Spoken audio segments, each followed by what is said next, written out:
అందరికీ నమస్కారం. అందరికీ స్వాతంత్ర దినోత్సవ శుభాకాంక్షలు. ఎప్పటిలాగే స్వాతంత్ర దినోత్సవం మళ్ళీ వచ్చింది. అందరి ముఖాల్లోనూ త్రివర్ణ కళాకాంతులతో కూడిన ఆనందం తాండవిస్తోంది.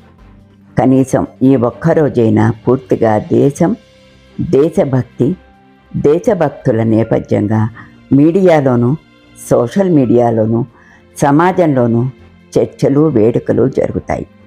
పిల్లలకైతే ఆటలు, పాటల పోటీలు పెట్టి బహుమతులు ఇస్తారు.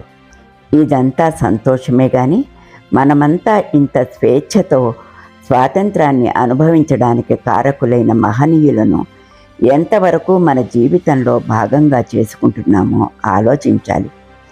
జీవితాలను పణంగా పెట్టి మనకు స్వాతంత్రం అందించిన ఆ మహానుభావుల ఆదర్శాలను మనం గౌరవించి ఆచరించాలి.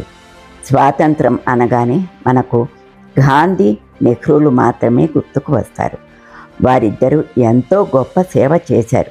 కానీ వారికి ముందు కాలంలోనూ, వారి కాలంలోనూ మహిళలతో సహా ఎందరో యోధులు స్వాతంత్ర సమరంలో పాల్గొని ఉరికంబాలెక్కారు.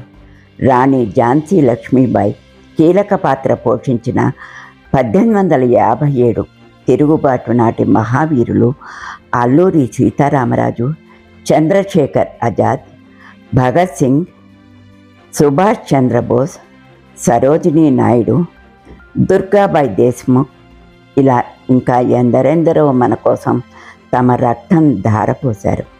గుండెలు ఉప్పొంగేలా ఈ మహనీయులందరినీ తలుచుకుందాం, స్మరించుకుందాం, ఈ జీవితంలో భాగం చేసుకుందాం.